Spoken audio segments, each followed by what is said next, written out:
पिछले लेक्चर्स में हमने बात की नास्तिकता के बारे में और धार्मिकता के बारे में। मोस्टली हमने इन्हीं चीज़ों के ऊपर बात की थी कि धार्मिकता क्या है और नास्तिकता क्या है, धर्म क्या है और साइंस का टाइम आ गया है।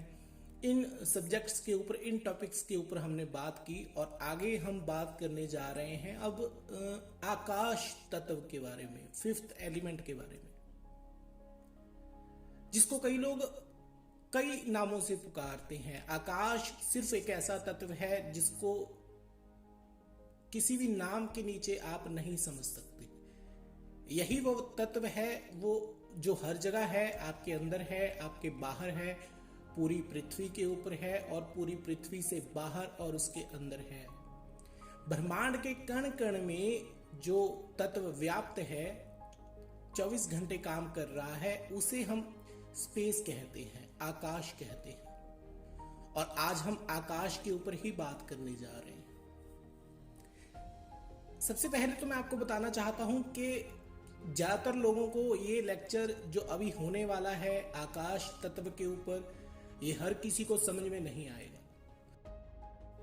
दूसरा है, इसको समझना इतना जरूरी भी नहीं है। आपकी जैसी जिंदगी चल रही है आप वैसे ही जिए।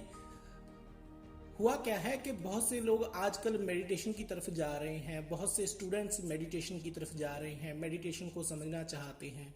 कोई कुंडलिनी के बारे में समझना चाहता है, कोई अपनी कुंडलिनी जागृत करने के बारे में समझना चाहता है, कोई उसे जगाना चाहता है, कोई अध्यात्मवाद की गहराइयों में उतरना चाहता है। तो ऐसे लोग हर सदी में रहे हैं। दुनिया की शुरुआत से, जब से दुनिया में शिक्षा का प्रसार हुआ, तब से ऐसे लोग रहे हैं। और भारत में तो ये लोग सबसे ज्यादा रहे हैं जो अध्यात्मवाद को अपना पहला सब्जेक्ट मानते थे, जो अध्यात्मवाद को सब कुछ मानते थे। और धर्म जो है वो अध्यात्मवाद से ही निकला है, लेकिन ये है बिल्कुल अध्यात्मवाद से अलग। अध्यात्मवाद बहुत अलग चीज है और ये आपको तत्वों को समझने के लिए प्रेरित करती है। अगर आप पांचों तत्वों को समझना चाहते हो तो आपको अध्यात्मवाद में आना चाहिए। तो दुनिया का सबसे पहला सब्जेक्ट रहा है अध्यात्मवाद। जब लोगों के अंदर इतनी शिक्षा नहीं थी, उनके अंदर इतनी समझ नहीं थी, तो वो आम दुनिया को, पृथ्वी को, आम विज्ञान को, साइंस को तत्वों के नजरिए से ही देखते थे, पहचानते थे और वैसे ही उसके अकॉर्डिंग चलते थे, उसके साथ चलते थे। आकाश तत्व के बारे में अगर आप सुन रहे हैं, आप इसमें इंटरेस्टेड हैं, आप सुनना चाहते हैं, आप एक धार्मिक इंसान हैं या फिर स्पिरिचुअल इंसान है या नास्तिक हैं या कोई भी हैं, तो इसको समझना जरूरी नहीं है। मैं जो बोलूंगा उसको समझना जरूरी नहीं है, सिर्फ इसे सुनो। आकाश तत्व को सिर्फ सुनकर समझा जा सकता है या फिर मौन रहकर समझा जा सकता है। बोलकर तुम आकाश को नहीं समझ सकते। अगर तुम्हें समझ में आ गया है तो तुम दूसरों को समझा सकते हो, लेकिन इसे समझ नहीं सकते। इसको समझने के लिए तुम्हें चुप रहकर पहले इसके बारे में सुनना पड़ेगा या इसके बारे में पढ़ना पड़ेगा, इसके बारे में सीखना पड़ेगा, सोचना पड़ेगा, गहराइयों में उतरना पड़ेगा, तब तुम्हें समझ में आएगा कि आकाश तत्व है क्या। इस पूरे लेक्चर में मैं कोशिश करूंगा आपको आकाश तत्व के बारे में समझाने के लिए, उसे कैसे आप महसूस कर सकते हो। हम धर्म की भी चलो थोड़ी बहुत बात करेंगे, लेकिन ज्यादा नहीं करेंगे। तो पूरी की पूरी जो बात होने वाली है आज आकाश एलिमेंट के ऊपर होने जा रही है।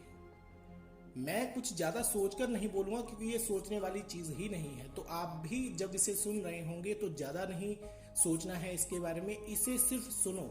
आकाश को सिर्फ सुना जा सकता है और ये सुनकर ही समझ आता है, बिना सुने आप इसे नहीं समझ सकते। चलो आकाश तत्व के ऊपर चर्चा शुरू करते हैं कि ये है क्या।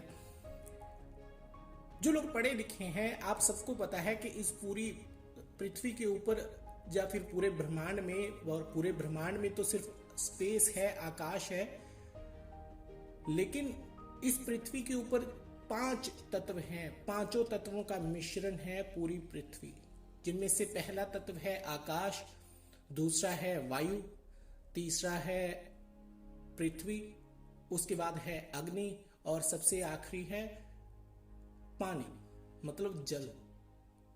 तो ये 5 तत्व हैं, लेकिन पहले तत्व मतलब आकाश को छोड़कर अगर अगले चारों तत्वों को आप समझना चाहते हैं तो वो चारों तत्व निकले कहाँ से हैं, आते कहाँ से हैं, उनकी वर्किंग कौन चला रहा है पीछे से, वो है आकाश, जो नजर नहीं आता, जो जिसके अलग अलग रूपों में वो आपके सामने व्यक्त हो रहा है, लेकिन उसका अपना कोई रूप नहीं है। वो अपने अंदर से सारे तत्वों को पैदा करने वाला है, पैदा कर रहा है, उनको चला रहा है।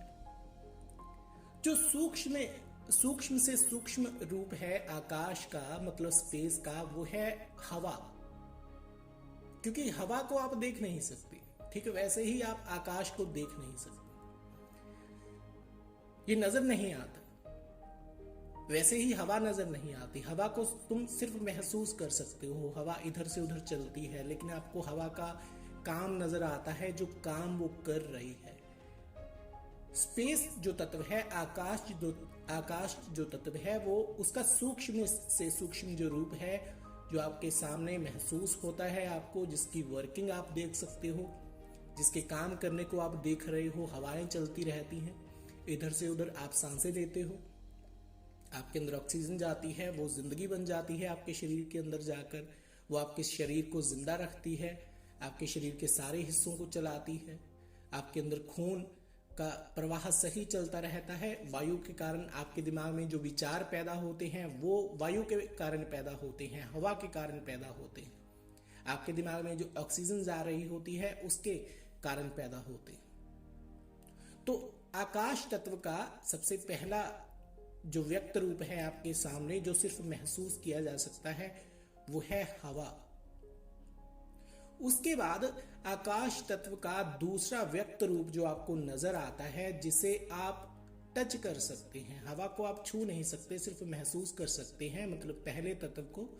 लेकिन जो दूसरा एलिमेंट है, दूसरा तत्व है, मतलब पृथ्वी, धरती, इसे आप टच कर सकते हैं, छू सकते हैं। तो ये इसका स्थूल रूप है आकाश का, पृथ्वी। इसे आप टच कर सकते हैं, छू सकते हैं, महसूस कर सकते हैं, इसे अपने हाथों में पकड़ सकते हैं, इससे आप कुछ भी बना सकते हैं, इसे आप किसी भी रूप में कन्वर्ट कर सकते हैं, ठोस रूप में। अगर इसमें पानी मिला हुआ है तो आग के जरिए आप पृथ्वी को ठोस में कन्वर्ट कर सकते हैं, बदल सकते हैं, चेंज कर सकते हैं। उसके बाद तीसरा तत्व है आकाश का। तीसरे तत्व के रूप में आकाश आपके सामने व्यक्त होता है, जिसे आप छू सकते हो, महसूस कर सकते हो, और वो किसी भी चीज की फॉर्म ले सकता है। वो है पानी, मतलब जल। जल आकाश का ही बदला हुआ रूप है, लिक्विड रूप में, और इसे आप टच कर सकते हो। जैसे पृथ्वी को आप टच कर सकते हो, लेकिन पानी को आप ज्यादा टाइम तक पकड़ नहीं सकते। पृथ्वी को आप पकड़ सकते हो, पानी को ज्यादा टाइम नहीं पकड़ सकते, ये आपके हाथों से निकल जाएगा। तो ये इसका लिक्विड रूप है, आकाश से ही निकला हुआ है। उसके बाद है आग, पांचवा तत्व। आग को आप छू नहीं सकते, छुओगे तो आपका हाथ जल जाएगा, और आग किसी भी चीज को अपने अंदर समा लेती है, या किसी भी तत्व को पिघला सकती है, लेकिन खुद नहीं पिघलती। तो ये स्पेस का पांचवा जो है वो रूप है आपके सामने, जो 24 घंटे व्यक्त होता रहता है, वो है अग्नि। और बिजली को भी अग्नि ही कहा जाता है, जो आपके अंदर शरीर में है। स्पेस, आकाश हर वक्त आपके शरीर में बैकग्राउंड में चलता है। ये आपके शरीर में चारों तत्वों को कंट्रोल करता रहता है, बैलेंस करता रहता है, और उनको अपने हिसाब से चलाता रहता है। जो लोग मेडिटेशन करते हैं या ध्यान करते हैं, वो किस तत्व को कंट्रोल करना चाहते हैं या किस तत्व को समझना चाहते हैं, वो है आकाश। आकाश को ही समझने के लिए लोग मेडिटेशन करते हैं, ध्यान लगाते हैं, योग करते हैं, अलग अलग व्यायाम करते हैं, प्रैक्टिसेस करते हैं। तो कई तरीके हैं आकाश को समझने के, जो लोग एक्सपेरिमेंट के द्वारा करते हैं, खुद के ऊपर एक्सपेरिमेंट करते हैं। तो ये हो गए 5 रूप आकाश के। आकाश तो दिखाई नहीं देता, लेकिन वो है। लेकिन उसका जो व्यक्त रूप है, पहला है हवा, दूसरा है पृथ्वी, तीसरा है अग्नि, उसके बाद है पांचवा जल। आप इन तत्वों को कैसे भी रख सकते हैं अपने हिसाब से, कैसे भी इनका वर्गीकरण कर सकते हैं। आपको याद होना जरूरी है, आप कैसे भी याद रख सकते हैं, तो वो आपके ऊपर डिपेंड है। हम सिर्फ यहाँ पर आकाश को समझने की कोशिश कर रहे हैं कि आकाश है क्या, वो क्यों नजर नहीं आता, उसे कैसे महसूस किया जा सकता है, उसे कैसे जाना जा सकता है। तो चारों तत्व आकाश से ही निकले हैं, हवा आकाश से ही आई है। लेकिन आपके शरीर के अंदर हवा क्या काम करती है? आपके दिमाग के अंदर विचार पैदा करने का काम करती है। कॉन्शियसनेस, आपको कॉन्शियस रखने के लिए हवा काम आती है। आपने योगा में सुना होगा, जो लोग योग करवाते हैं, कसरत करवाते हैं, फिजिकल प्रैक्टिस करवाते हैं खुद को फिट रखने के लिए, वो क्या कहते हैं आपको कि अपने नाक का एक तरफ आप अपने नाक को बंद करो, सांस अंदर खींचो और बाहर छोड़ो, फिर नाक की दूसरी साइड बंद करो, सांस को अंदर खींचो और बाहर छोड़ो। तो वो योग करने से क्या हो रहा होता है? हवा लगातार आपके अंदर जा रही होती है, ऑक्सीजन लगातार आपके अंदर जा रही होती है और आपके दिमाग को फ्रेश कर रही होती है, आपके फेफड़ों को, आपके पूरे शरीर को फ्रेश कर रही होती है, खून को साफ कर रही होती है। आपके दिमाग में जो विचार पैदा होते रहते हैं 24 घंटे, वो होते हैं हवा के कारण। क्योंकि हवा में जो ऑक्सीजन है, ऑक्सीजन में एक क्षमता होती है आपके अंदर आग पैदा करने की, आपके अंदर गर्माहट पैदा करने की।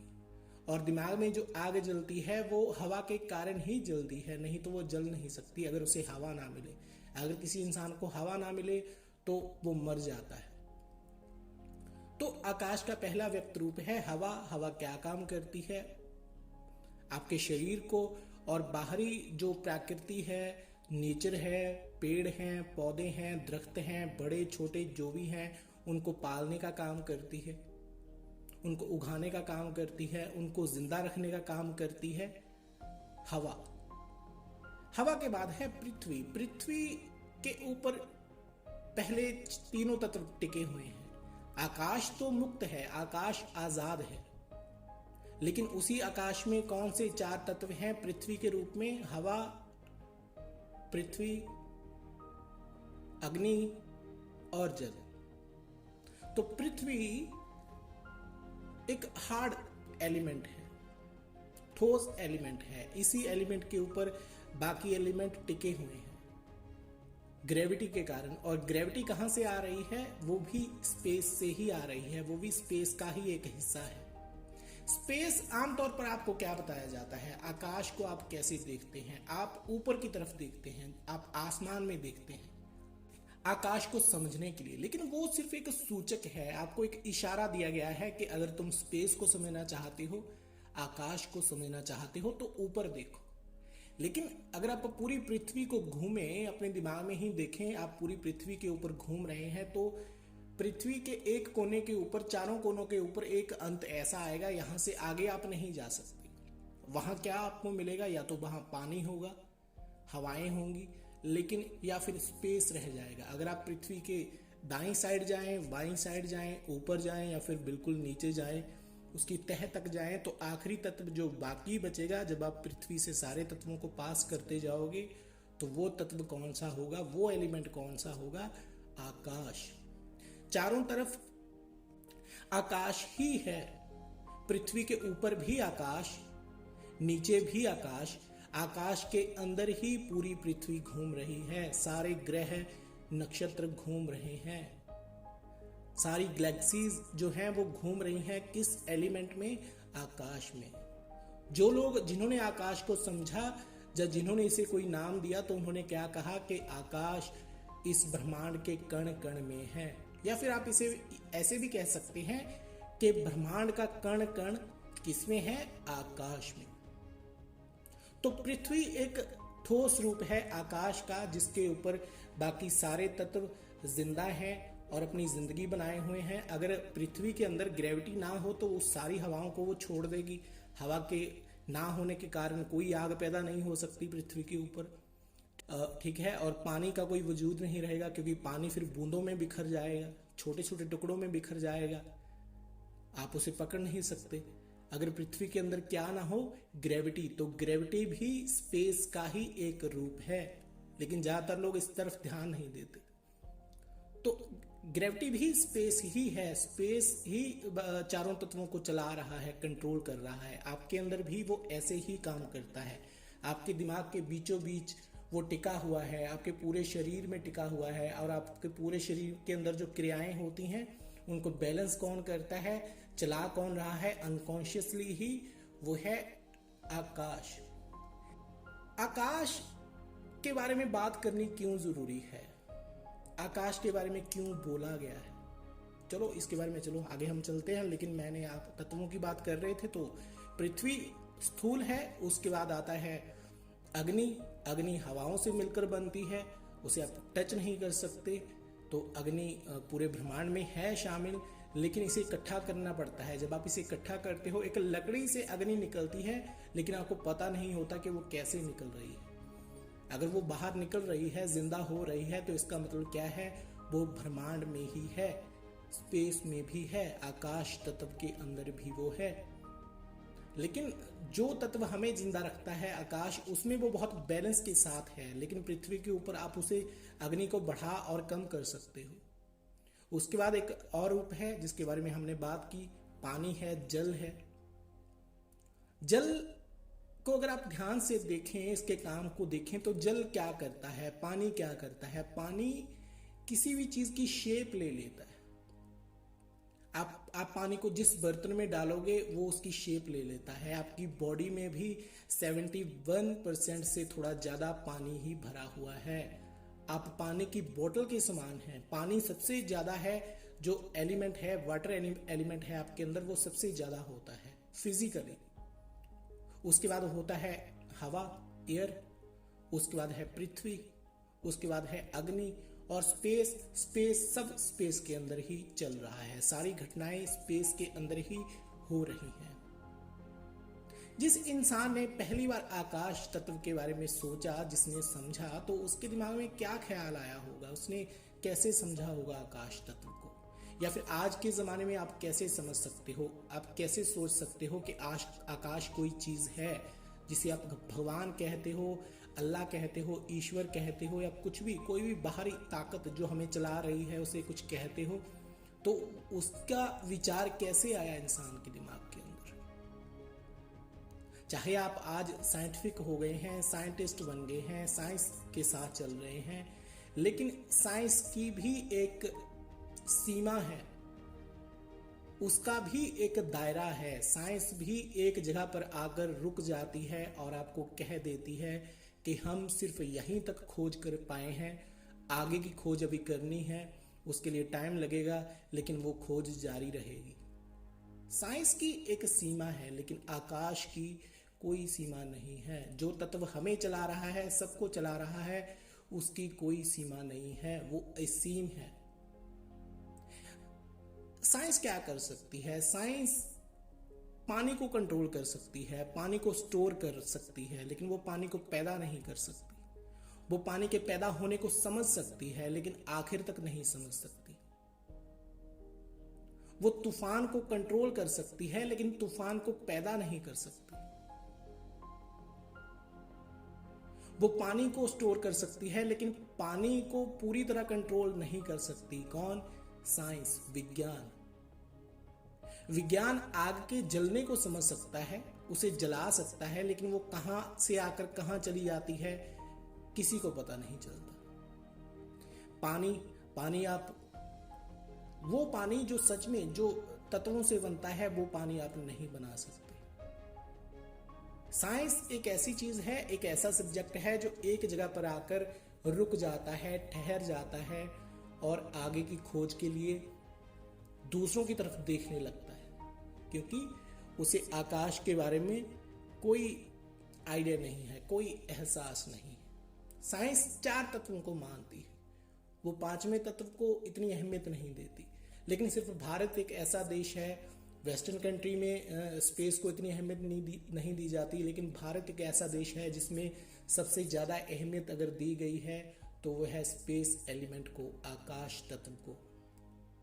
ये सारे धर्म, शिक्षाएं, रूल्स, ये कहां से आ रहे हैं, कहां से आए हैं? ये आकाश से ही आए हैं, वहीं से लिए गए हैं। आकाश हर चीज को अपने अकॉर्डिंग चला रहा है, वो सबके अंदर व्याप्त है। तो साइंस की एक सीमा है, साइंस हर चीज को कंट्रोल नहीं कर सकती, तूफान को वो थमा नहीं सकती, हो रही बारिश को वो बंद नहीं कर सकती, चल रही हवाओं को वो कंट्रोल नहीं कर सकती, बहते हुए पानी को वो आसानी से नहीं रोक सकती। तो साइंस की, विज्ञान की एक सीमा है, लेकिन स्पेस जो है, आकाश जो है, स्पिरिचुअलिटी जो है, इसकी कोई सीमा नहीं है। ये सब्जेक्ट अनंत तक चलता है, क्योंकि इसका आधार अनंतता से जुड़ा हुआ है, इसका आधार आकाश से जुड़ा हुआ है। और विज्ञान का आधार कहां से जुड़ा हुआ है? 4 तत्वों से, हवा, आग, पानी और पृथ्वी। और इन चारों तत्वों के ऊपर, इन चारों तत्वों के जोड़ के ऊपर जो एलिमेंट बिछे हुए हैं, छुपे हुए हैं, उनके ऊपर साइंस रिसर्च करती है, नए नए आइडियाज लेकर आती है लोगों के सामने। लेकिन वो आइडियाज आ कहां से रहे हैं? आपके दिमाग में जो विचार पैदा होते हैं और जिस शक्ति के कारण वो विचार पैदा हो रहे हैं, जो शक्ति उन विचारों को पैदा कर रही है, चला रही है, वो शक्ति कौन सी है? उसका नाम क्या है? स्पेस। आपके चारों तरफ स्पेस है, बिना स्पेस के आप जिंदा नहीं रह सकते। सारी घटनाएं स्पेस में ही घटती हैं। अगर आप एक घर में रहते हैं तो आप 4 दीवारी के अंदर रहते हैं, आप किसी दीवार के अंदर नहीं रहते, आप रहते हैं उस खाली जगह में जिसको आपने घेरा हुआ है। वैसे ही पृथ्वी है, पृथ्वी का जो ठोस एलिमेंट है, जो ठोस जगह है, उसके ऊपर हम जिंदा हैं, उसके ऊपर हम रह रहे हैं, लेकिन वो टिका हुआ है किसके कारण? आकाश तत्व के कारण। उसको जिंदा कौन रख रहा है? आकाश। उसे पीछे से शक्ति कौन दे रहा है? आकाश। आकाश किसी का दुश्मन नहीं है, आकाश किसी का मित्र नहीं है, आकाश किसी को चोट नहीं पहुंचाता। आकाश तो बस एक शक्ति है, एक एनर्जी है, एक ऊर्जा है, जिसमें से पहले चारों तत्व पैदा हुए हैं और अपने अपने काम कर रहे हैं, अपने अपने अकॉर्डिंग वो घूम रहे हैं, जो इनका काम है वो करते जा रहे हैं। कभी पृथ्वी के ऊपर हवाएं चलती हैं, गर्मी आती है, ठंडी हवाएं चलती हैं, मौसम में बदलाव होते रहते हैं, पूरे यूनिवर्स में बदलाव होते रहते हैं, पूरी यूनिवर्स की घटनाओं में बदलाव होते रहते हैं। तो जिस इंसान ने पहली बार आकाश तत्व के बारे में सोचा, उसने सोचा कि सारी चीजें कैसे हो रही हैं, ये रहस्य क्या है, कैसे पृथ्वी के अंदर से एक बीज में से एक वृक्ष बाहर निकल कर आ जाता है अपने आप, कैसे वो वृक्ष अलग अलग तरह के फल देता है। अलग वृक्ष लगाओ और आपको एक अलग तरह का फल मिलेगा। आम का पेड़ लगाओ तो आपको वो आम देगा, सेब लगाओ तो वो आपको सेब देता है, कुछ और लगाओ, अमरूद लगाओ तो वो आपको अमरूद देता है। मतलब तुम पृथ्वी के ऊपर एक बीज बोते हो और वो बीज बड़ा होता है, वृक्ष बनता है, तब आपको कड़वे या मीठे फल देता है। लेकिन पृथ्वी तो एक ही है। उसने क्या सोचा, उस इंसान ने क्या सोचा होगा कि ये पृथ्वी, ये धरती तो एक ही है जिसके ऊपर मैं रह रहा हूं, लेकिन ये सारे रंग कैसे पैदा कर रही है, ये इतने स्वादिष्ट पकवान कैसे पैदा कर रही है, ये इतनी चीजें कैसे पैदा कर रही है। वो तत्व कौन सा है? वो है आकाश, जो उन चीजों को अलग अलग रूपों में व्यक्त कर रहा है, जो चारों एलिमेंट्स का जोड़ है, उसको वो बदलता है, उसका एक मिक्सचर बनाता है और मिक्सचर का रिजल्ट क्या होता है? उस बीज में से निकला हुआ वृक्ष। धरती के ऊपर कितने इंसान हैं, लेकिन कितने इंसान ऐसे हैं जिनका चेहरा एक दूसरे से मिलता हो। जो इंसान पैदा होता है वो नए तरह का होता है, उसका बिहेवियर अलग होता है, उसका नेचर अलग होता है, उसकी आदतें अलग होती हैं, उसका रंग रूप अलग होता है। जो ये सारी चीजें जो हैं वो अलग अलग हैं हर इंसान में, लेकिन उस इंसान के काम कई बार मिलते जुलते हैं, क्योंकि उनको डिजाइन किया गया है एक तरह से चलाने के लिए। उनको शिक्षाएं दी जाती हैं, गणित सिखाया जाता है, भाषा सिखाई जाती है, लेकिन किसी को चलने का कोई तरीका थोड़ी सिखाया जाता है।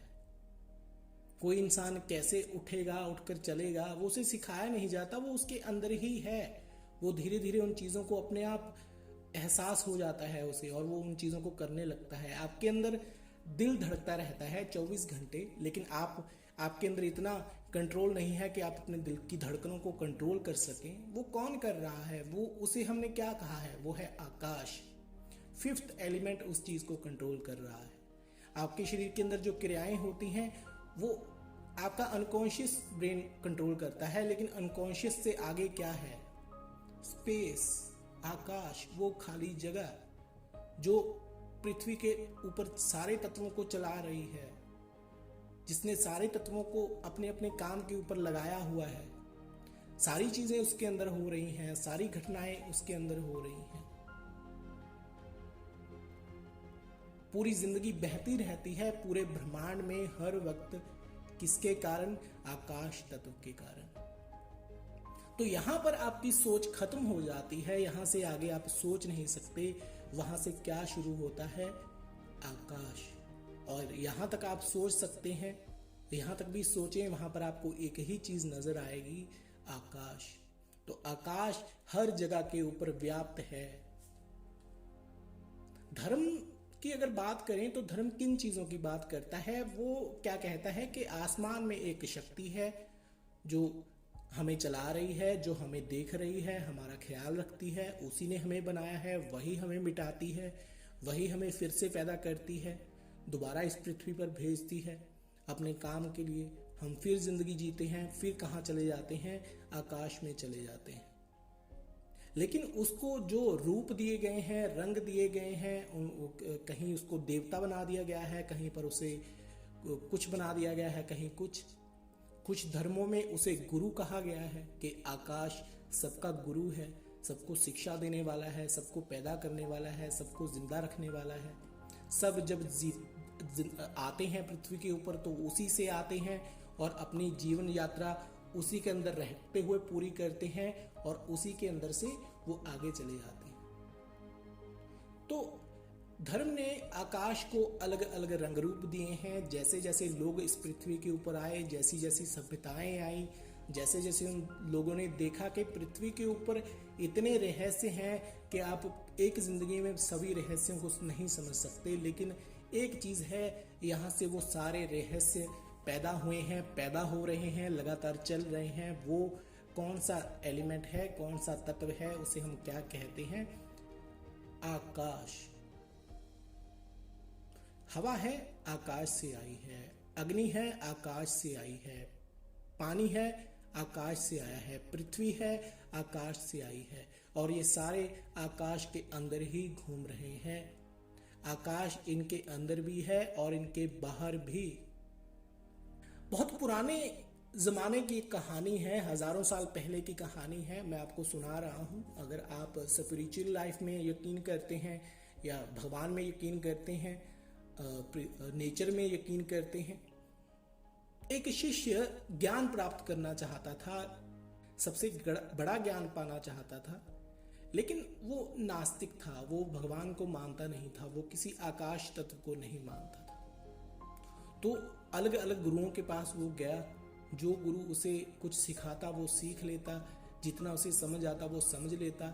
लेकिन एक जगह पर आकर क्या होता था, गुरु सारे उनकी हदें खत्म हो जाती थी, लेकिन वो स्टूडेंट पूछता, वो विद्यार्थी पूछता था कि इससे आगे क्या है, इसका आगे मुझे कुछ बताओ। यहाँ तक तो मुझे समझ में आ गया है जितना आपने बताया है, लेकिन इससे आगे बताओ क्या है। वो नए गुरु के पास जाता, हर गुरु उसे कुछ ना कुछ सिखाता और वो चला जाता। एक गुरु ने उसे सिखाया कि इस पृथ्वी के ऊपर 5 तत्व हैं, पांचों का नाम बताया, हवा, पृथ्वी, अग्नि, जल और आकाश। उसने ये भी बताया कि यही जो सारे तत्व हैं यही पूरी पृथ्वी के ऊपर हैं, यही घूम रहे हैं, इन्हीं का जल चक्र है, तुम भी इन्हीं से बने हो और इन सबको चलाने वाला आकाश है और वो नजर नहीं आता। तो उस शिष्य ने पूछा कि जो नजर ही नहीं आता उसे कैसा मानना, उसे मैं क्यों मानूं, क्योंकि वो तो दिखाई नहीं देता, लेकिन आप कह रहे हैं कि वो है। हवा मुझे महसूस होती है, ठीक है, मैं इसे मान सकता हूँ। आग मुझे जला देती है, इसे भी मैं मान सकता हूँ। पानी को मैं छू सकता हूँ, देख सकता हूँ, उसे भी मैं मानता हूँ। और पृथ्वी के ऊपर तो मैं खड़ा हूँ, इसे भी मैं मान सकता हूँ। गुरुत्वाकर्षण को भी मान सकता हूँ, लेकिन जिसकी बात आप कर रहे हैं गुरुदेव, आकाश, उसे तो मैं देख भी नहीं सकता, महसूस भी नहीं कर सकता, तो उसे मैं कैसे मानूं? मैं उसे नहीं मानता। तो उसके गुरु ने कहा ठीक है अगर तुम नहीं मानते, लेकिन मैं कोशिश करूंगा तुम्हें इसके बारे में बताने की, इसके बारे में समझाने की। उसने कहा जो आ गया, मैं यही सीखने आया हूँ, आप मुझे सिखाइए। मैं सारे तत्वों को समझना चाहता हूँ, सारे जो चीज़ें हो रही हैं वो क्यों हो रही हैं, किसके कारण हो रही हैं, वो मुझे समझना है। तो बताइए, सिखाइए मुझे जैसे भी आप सिखा सकते हैं। तो गुरु ने कहा कि नीचे बैठो। वो शिष्य बैठ गया। अपनी आंखें बंद करो। उसने आंखें बंद कर ली। कहा कि महसूस करो तुम क्या कर रहे हो। तो शिष्य ने कहा जी मैं सांसें ले रहा हूं। सांसें ले रहे हो, ठीक है। तो उसने कहा कि चलो एक काम करो, सांसें बंद कर लो। तो उसने सांसें बंद कर ली। उसने कहा अब तुम जिंदा हो। उसने कहा जी मैं जिंदा हूं, लेकिन ज़्यादा टाइम तक नहीं रह पाओगे क्योंकि हवा तुम्हारे अंदर नहीं जा रही। तो उसने थोड़ा टाइम सांसें बंद की, लेकिन जल्दी ही उसकी सांसें खुल गई। वो सांस लेने लगा। उसने कहा इससे ज़्यादा मैं सांसें नहीं रोक सकता। तो गुरु ने कहा ठीक है, फिर 2 दिन तुम ये काम करो, उसके बाद कुछ खाना पीना नहीं है, खाना बंद कर दो। अगर तुम आकाश को नहीं मानते, इन्हीं तत्वों को मानते हो, तो खाना पीना बंद कर दो। उसने खाना पीना बंद कर दिया। कुछ दिन गुजरे, 10 दिन, 20 दिन, 30 दिनों में वो बिल्कुल पतला हो गया। उसके अंदर कोई खाना नहीं जा रहा था, उसे सिर्फ पानी पीने की आज्ञा थी। तो गुरु ने पूछा कि तुम किस चीज के ऊपर जिंदा हो। तो वो कुछ नहीं बोला। उसने कहा मैं हवा के ऊपर जिंदा हूँ, अग्नि के ऊपर जिंदा हूँ, जल के ऊपर जिंदा हूँ, पृथ्वी का हिस्सा मैंने छोड़ दिया है, फिर भी मैं जिंदा हूँ। तो गुरु ने कहा तुम किसकी वजह से जिंदा हो। उसने कहा मैं हवा की वजह से जिंदा हूं। फिर भी वो नहीं माना कि आकाश कोई चीज है। तो उस गुरु ने कहा कि हवा अब सांसें लेनी भी बंद करो, जितना टाइम तुम कर सकते हो। तो उसने वैसे ही किया, उसने सांसें लेनी बंद कर दी। तो गुरु ने कहा अब तुम किन चीजों के ऊपर जी रहे हो। वो कुछ नहीं बोला क्योंकि उसकी सांसें बंद थी। जब थोड़े टाइम बाद उसकी सांसें खुली, वो ज्यादा टाइम तक सांस नहीं रोक पाया, तब गुरु ने कहा कि अब बताओ तुम कैसे जिंदा थे। वो बोला मुझे नहीं पता, लेकिन मैं जिंदा था। तो गुरु ने कहा कि अपने शरीर से तुमने खाना छोड़ा, मतलब पृथ्वी को निकाल दिया, तुमने पानी छोड़ा, फिर भी तुम जिंदा रहे। अग्नि तुम्हारे दिमाग में विचार पैदा करती रही, तुमने उसे भी शांत कर दिया। और आखिर में हवा को भी तुमने जब छोड़ दिया, तो तुम किसके कारण जिंदा थे। सोचो, तुम आकाश के कारण जिंदा थे, क्योंकि जब तुम्हारे अंदर हवा नहीं जा रही थी तब भी तुम इस पृथ्वी पर थे, तब भी तुम जिंदा थे। जब तुम्हारे अंदर अग्नि की कमी हो गई थी तब भी तुम जिंदा थे। जब तुमने पानी पीना छोड़ दिया था तब भी तुम जिंदा थे। और इस पृथ्वी का तो तुम्हारा शरीर है, इस शरीर को भी अगर तुम छोड़ देते तो तुम्हें कभी आकाश महसूस ना होता। शरीर को छोड़ना जरूरी नहीं है। जो लोग आपको बता रहे हैं कि मेडिटेशन करो, सारे विचार छोड़ दो, सारे विचार भूल जाओ, कुछ मत सोचो, ये तो पॉसिबल ही नहीं है। ये कभी होता ही नहीं है कि आप सोचना ही छोड़ दें, आपके दिमाग में विचार ही पैदा ना हो। नहीं, वो आपको बताने का तरीका है कि आपके विचारों के पीछे जो चल रहा है वही असली है, वही सच है, वही सब कुछ है, वही है जो आपको चला रहा है, आपको कंट्रोल कर रहा है, आपके सर से लेकर नाभि तक और नाभि से लेकर पांव तक फैला हुआ है। जैसा आपका शरीर है, जैसे आपका शरीर काम कर रहा है, ठीक है वैसे ही पूरा ब्रह्मांड काम कर रहा है। और जैसे पूरा ब्रह्मांड चलता है, काम करता है, कार्य करता है, अपने कणों को चलाता है, जिंदा रखता है, मारता है, फिर से पैदा करता है, वैसे ही आपके शरीर में सब कुछ होता है। पानी के सर्कल को समझो। पानी क्या करता है, जब बारिश होती है तो वो पृथ्वी के ऊपर गिरता है, लेकिन पृथ्वी के ऊपर जब अग्नि का स्तर बढ़ जाता है, गर्माहट बढ़ जाती है, तो क्या होता है, पानी मरने लगता है, मरकर वो भाप बन जाता है और भाप बनकर ऊपर उठ जाता है, ऊपर आकाश में जाता है और आकाश से दोबारा जिंदगी लेता है, कन्वर्ट होता है और किस रूप में गिरता है नीचे वापिस अपने उसी रूप में, पहले रूप में, यानी जल रूप में।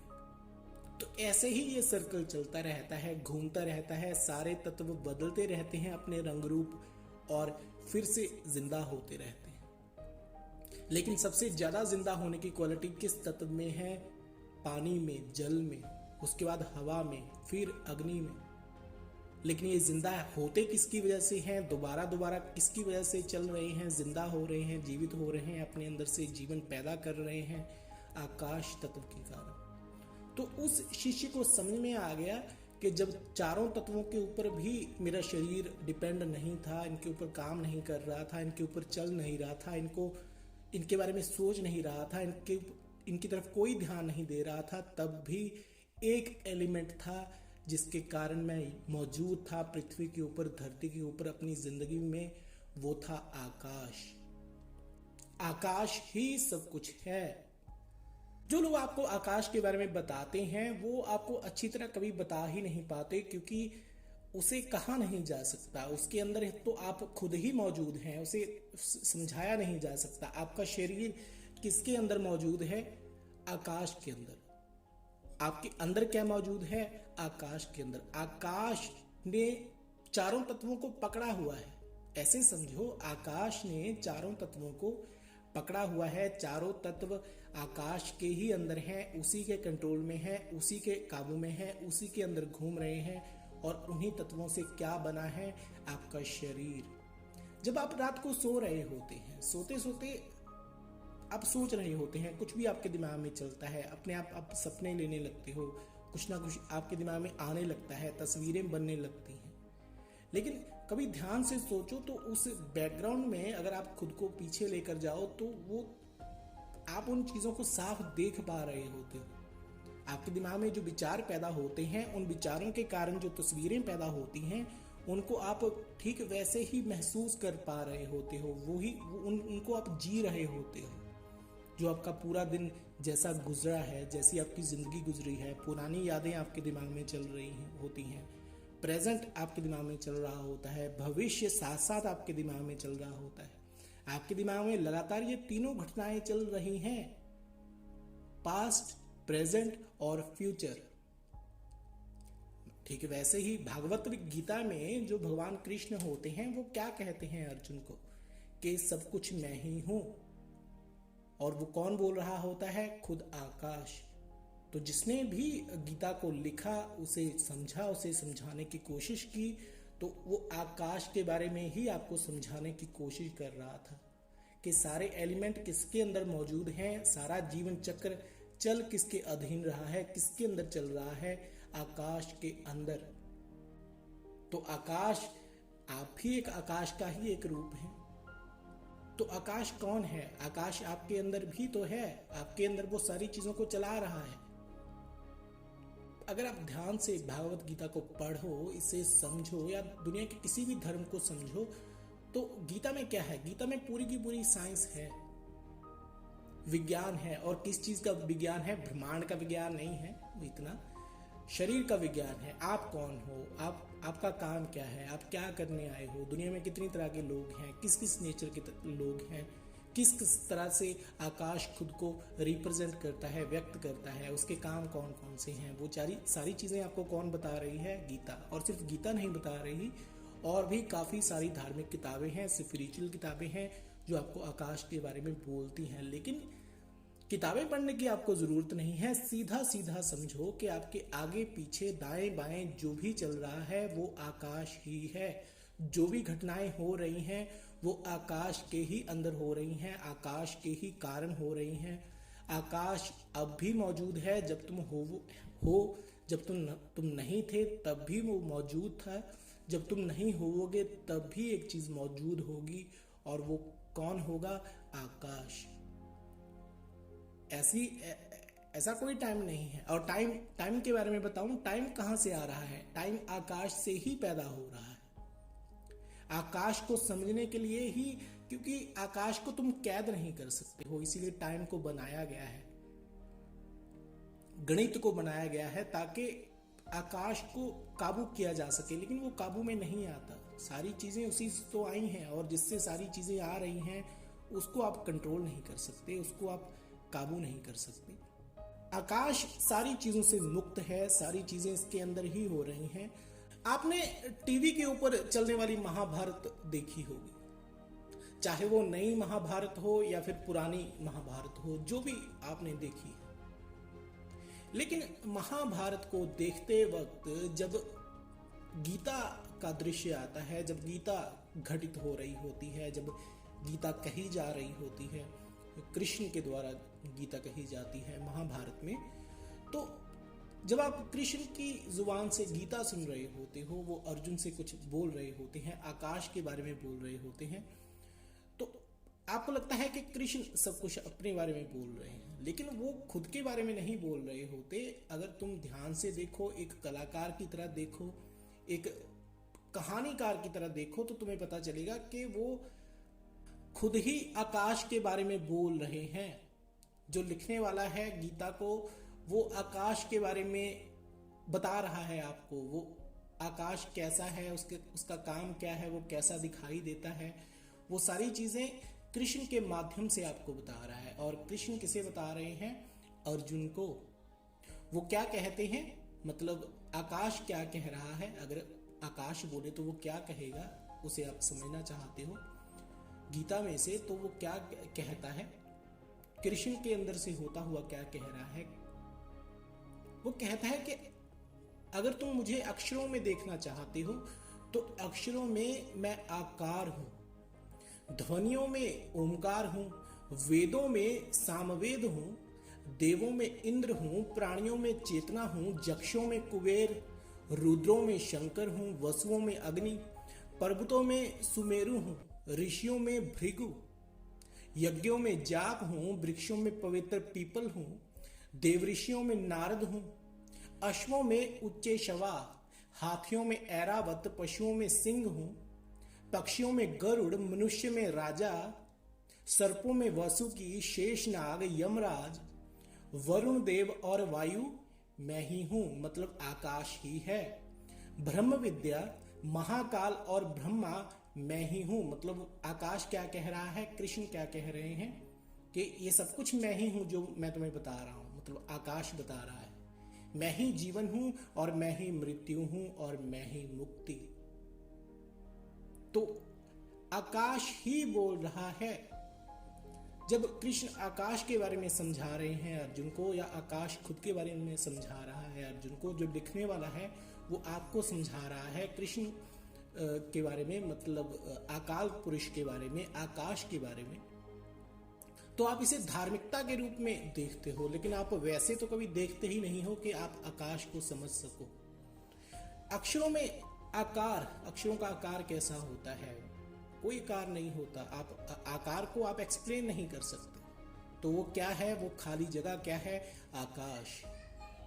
ध्वनियों में, जैसे कि हमने पिछले लेक्चर में बात की थी कि ओमकार क्या होता है, तो ध्वनियों में जो अपने आप ध्वनि चल रही है पूरे ब्रह्मांड में, वो है ओमकार। वेदों में सामवेद, सामवेद संगीत के ऊपर है और बहुत कुछ है सामवेद में। देवों में इंद्र, मतलब बिजली। प्राणियों में चेतना, मतलब जो चेतना आपको चला रही है वही आकाश है, वही आकाश तत्व है। रुद्रों में शंकर, जिसे आप मृत्यु कहते हैं, मृत्यु कौन है, वो भी आकाश ही है। वसुओं में अग्नि, अग्नि एक तत्व है। पर्वतों में सुमेरु, सुमेरु पर्वत सबसे ऊंचा माना गया है और आकाश भी सबसे ऊंचा है। जैसे कि हम बात कर रहे हैं आकाश के बारे में, जो हर जगह है, सबसे ऊपर है, सबके अंदर है। ऋषियों में वो भृगु बता रहे हैं। यज्ञों में जाप, जब आप किसी चीज का जाप कर रहे हैं, किसी मंत्र का जाप कर रहे होते हैं, या लगातार किसी चीज को रिपीट करते जाते हैं, तो एकदम आप कॉन्सेंट्रेट हो जाते हैं और वहां पर आपको किस चीज का एहसास होता है, आकाश का। वृक्षों में पवित्र पीपल, वृक्षों में पीपल को सबसे पवित्र माना जाता है। क्यों माना जाता है, वो इंटरनेट पर आप पढ़ सकते हैं, देख सकते हैं, यूट्यूब पर देख सकते हैं, वो आपको पता चल जाएगा कि पीपल की खासियत क्या होती है।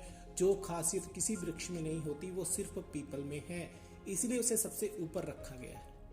देव ऋषियों में नारद मुनि, मतलब मैसेज पहुंचाने वाला, एक जगह से दूसरी जगह तक अश्वों में उच्चैःशवा, हाथियों में ऐरावत। ऐरावत एक ऐसा हाथी है जो जल्दी जल्दी आपको नजर नहीं आता, वो उसे ज्ञान का प्रतीक माना जाता है। और पशुओं में सिंह मतलब शेर। पशुओं में, जंगल के पशुओं में सबसे ऊंचा कौन है? शेर। और क्यों है? क्योंकि वो अकेला रहता है, उसे किसी की जरूरत नहीं होती, वो खुद शिकार करता है, वो दूसरों का शिकार मारकर नहीं खाता या फिर दूसरों का मरा हुआ शिकार नहीं खाता, वो अपना शिकार खुद चुनता है। तो इसीलिए सबसे ऊंचा कौन है जंगल के पशुओं में? पशुओं में सिंह मतलब शेर। तो आकाश क्या कह रहा है? अगर तुम आकाश को पशुओं में देखना चाहते हो तो पशुओं में वो सबसे ऊपर है, राजा है, सिंह है, शेर है। पक्षियों में गरुड़। पक्षियों का राजा कौन है? गरुड़। और बाज, बाज को भी चलो इसमें आप ले सकते हैं। मनुष्यों में राजा है, मनुष्यों में राजा कहा गया है अकाल पुरुष को, क्योंकि राजा ही सबको चला रहा होता है। उस टाइम में जब गीता कही गई या लिखी गई तब मनुष्यों में राजा कौन होता था? उस वक्त राजा को ही माना जाता था। तो राजा सबसे ऊंचा होता है। और सबसे ऊंचा कौन है पूरे ब्रह्मांड में? अकाल पुरुष। सर्पों में वासुकी, शेषनाग, यमराज, वरुण देव और वायु, ब्रह्म विद्या, महाकाल और ब्रह्मा। वो सब कुछ राइटर किसे कह रहा है? लिखने वाला किसे बता रहा है? अकाल पुरुष को, आकाश तत्व को। तो आकाश क्या कह रहा है कि मैं ही जीवन हूं, मैं ही मृत्यु हूं और मैं ही मुक्ति हूं। मतलब जिंदगी भी मैं ही हूं, और तुम जब मर जाते हो तो कौन बचता है? मैं ही बचता हूं।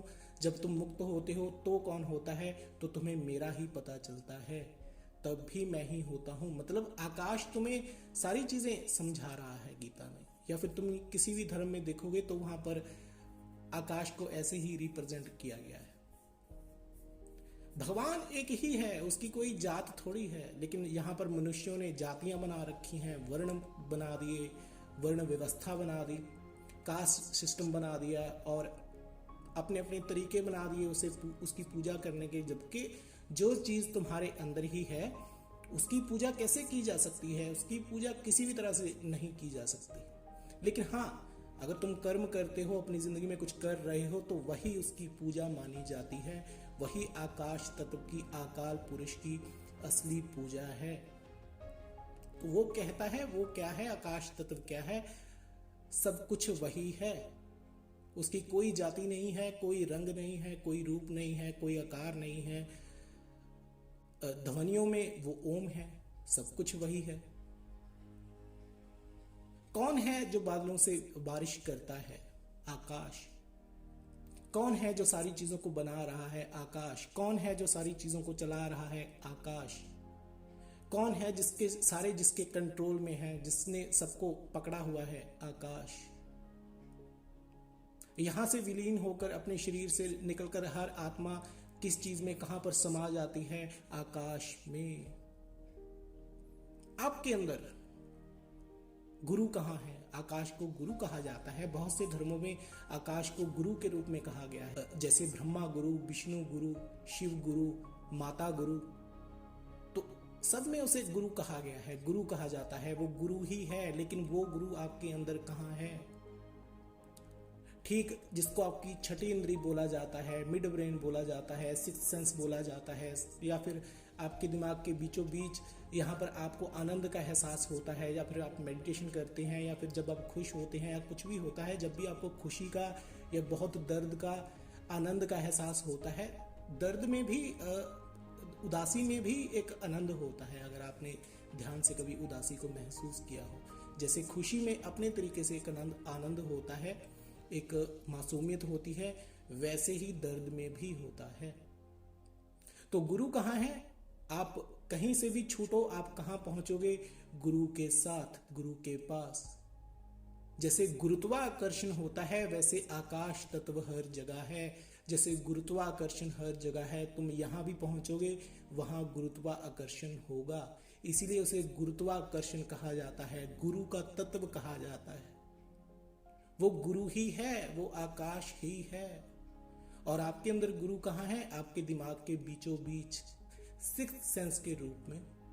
मेडिटेशन के रूप में, ध्यान के रूप में, तो जो चीजें हो रही हैं वो आकाश से ही हो रही हैं, आकाश से ही जाती हैं, अपनी जिंदगी जीती हैं और आकाश में ही जा डूबती हैं। हर चीज आकाश से आई है, सब जगह आकाश है और कुछ भी नहीं है, क्योंकि सारी चीजें हैं जिनका एक अंत है। एक टाइम आएगा जब सारी चीजें खत्म हो जाएंगी, विलुप्त हो जाएंगी, लेकिन सिर्फ एक एहसास रहेगा, एक ही चीज रहेगी, एक ही शक्ति रहेगी। वो क्या होगा? आकाश। वो हर जगह है, उसे आपको पूजने की जरूरत नहीं है, उसकी पूजा करने की जरूरत नहीं है, क्योंकि अगर तुम मान ही रहे हो, अगर तुम आस्तिक हो या फिर नास्तिक हो या किसी भी विचारधारा को फॉलो करते हो, अगर तुम मान ही रहे हो तो आकाश को मानो, क्योंकि सब कुछ वही है, वहीं से आया है। तुम्हारे जो देवी देवता जो तुमने बनाए हैं, जो भी हैं, जिस धर्म में भी हो, तो वो भी आकाश के ही अंदर आते हैं। अगर वो हैं, कभी हुए हैं या कहीं हैं, आज भी हैं, तो वो किसकी पूजा करते होंगे, वो किससे मांगते होंगे, वो किससे लेकर तुम्हें कुछ देते होंगे? वो कौन है? वो आकाश ही है। वही सबका पिता है, वही सबकी माता है, वही सबका गुरु है, सब कुछ वही है। आकाश, अकाल पुरुष। ये जो बारिश चलती है, ये जो हवाएं चलती हैं, ये जो मौसम बदलते हैं, कभी हवा धीमी हो जाती है, कभी तेज हो जाती है, लेकिन पृथ्वी वैसी की वैसी चलती रहती है। कभी बारिश होती रहती है, कभी धूप होती रहती है, कभी सर्दी आ जाती है, गर्मी आ जाती है, पतझड़ आ जाती है, बसंत आ जाती है। ये ऋतुएं कैसे बदल रही हैं? इनको कौन बदल रहा है? वो कैसे बदले जा रहे हैं? कैसे हजारों सालों से वैसे ही चलते आ रहे हैं, वैसे ही उनकी कहानी घूम रही है, कभी नहीं रुकी। वो बस बदलती रहती है और जिंदा रहती है। वो क्या है? वो किसका कर्म है, किसका काम है, जबकि वो कर्म के अंदर ही नहीं आता। वो कौन है? वो क्या है? वो आकाश है। उसे ही अकाल पुरुष कहा जाता है। वही सब कुछ है। ओके।